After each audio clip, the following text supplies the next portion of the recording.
For 10 months, pupils at Sydney's Pittwater High staged raffles, manned stalls and lobbied local businesses, raising $85,000 to go solar.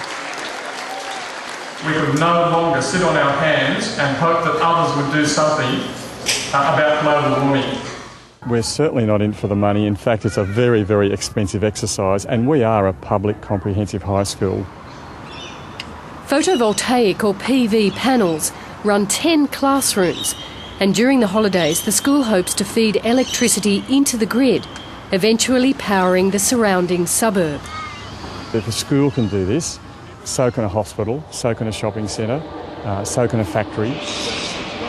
But Australia lags behind other countries in offering incentives for schools, hospitals or factories to feed solar power into the grid. Woolworth's main liquor distribution centre in Western Sydney has been purpose-built to carry $8 million worth of PV panels. But the leading food chain says it won't invest in them until there's a financial return. The numbers don't stack up financially for a commercial operator as a viable investment. What's really important for the solar industry is driving scale. And what's going to deliver that is not only the residential rooftops, but also the commercial rooftops. Into individual ratings for power efficiency. At Australia's only commercial PV manufacturing plant, 85% of the solar panels produced are for export. We really have the potential to emerge as a solar nation. But to do that, we need the right policy support. What we need to do is build the market to bring the price down. So we have to give a genuine incentive. South Australia is the first state to offer that generation incentive, the so-called feed-in tariff. It's going to, build up a nice little credit. Like the pupils of Pittwater High, Jeanette and Henry Lucas wanted to do their bit for global warming. So they invested in solar for their Adelaide home. From July, they'll be paid twice the electricity rate for any excess solar power they feed into the grid. If we don't take action, we don't have credibility in preaching to others. And that's why a small state like South Australia is taking the lead, and I'm really pleased that other states are following.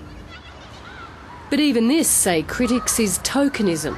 Why should people install additional solar cells just to supply the grid at additional cost to themselves? It doesn't really make sense. Whilst South Australia was the first to table or pass legislation, it's on a model, a 2% net model, that I have to say I honestly don't believe will work. The ACT's Chief Minister backs legislation based on Germany's example, where both homes and businesses are paid at nearly 4 times the standard rate for all the electricity they produce. In less than 6 years, we've seen that market grow from about 100 megawatts to over 1 gigawatt. So that's growth of 10 times. It's extraordinary for a country that's less sunny than Australia. Back at Pittwater High, Principal Cusworth is frustrated no such incentive is offered to his school. I feel disadvantaged. I feel that our own government needs to do a lot more. I congratulate Pittwater High School. What a magnificent initiative. Isn't that fantastic that they're caring so much about their climate and that they're educating their kids to care about the climate? And I would say to them, we don't consider the status quo acceptable.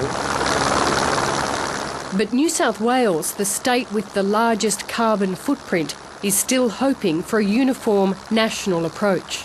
If we introduced feed-in tariffs on the gross amount of solar electricity fed into the grid, we would see the solar industry expanding really rapidly.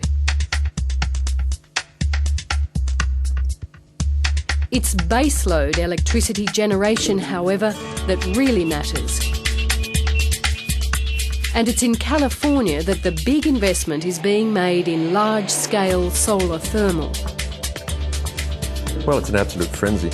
We're seeing massive projects now being announced, of the order of $1 billion each, every few weeks.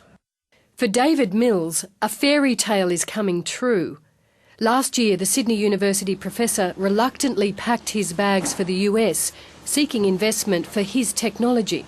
In 12 months, he's become a world-leading solar thermal entrepreneur, and he's not the only one. I'd say that at least 3 or 4 of these companies will have about $3 to $5 billion in orders by the end of this year. Construction of Mill's first $500 million energy storing plant in California begins soon.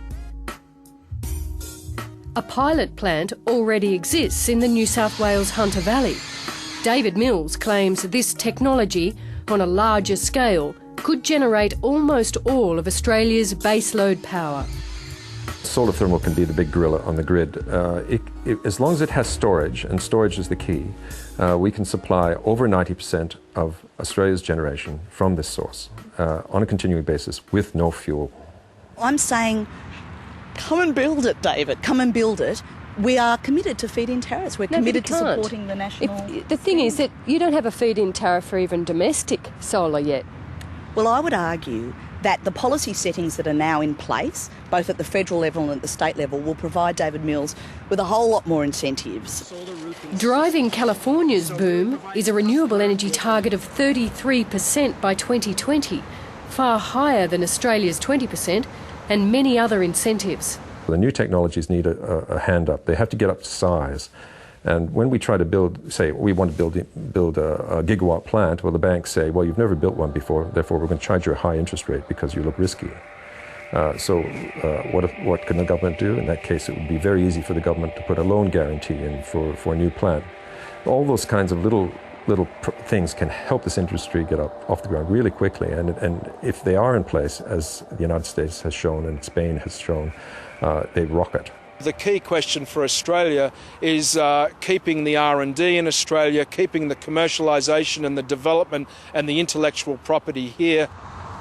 But without those incentives, other large-scale projects like Wizard Power's plan to use ANU big dish technology to run the South Australian town of Whyalla just won't take off. Putting in place the sort of incentives, feed-in tariffs and so on that we've been talking about will mean that the bankability of that project will go from a probability to a certainty. It's the same story with the ANU's Sliver technology, groundbreaking photovoltaics that use 1/10 of the costly silicon of a normal solar cell. Origin Energy has spent $40 million developing it to what it describes as the cusp of commercialisation. Will it too go overseas? We'd like very much to keep this product and this project in Australia. Australia is well based with manufacturing skills and IP base, so there are a lot of things going for Australia, but ultimately it's a global market. Time is rapidly running out, says David Mills, for Australia's place in the sun.